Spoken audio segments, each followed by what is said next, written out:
Hi guys, फिर से एक नई वीडियो में स्वागत है आपका।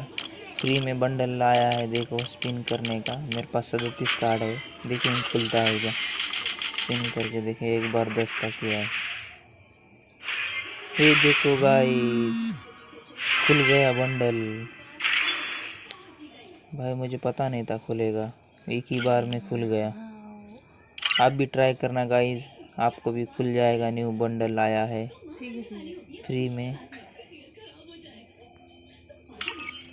मिलते हैं नेक्स्ट वीडियो में, तब तक लिए बाय बाय। दुनिया की number 1 tennis player Serena Williams जब वो 2 महीने की प्रेग्नेंट थी, उसने ऑस्ट्रेलियन टेनिस ओपन जीता था। Mary Kom world boxing champion है। तीसरा बच्चा होने के बाद भी उसने एशियन गेम्स में गोल्ड मेडल जीता।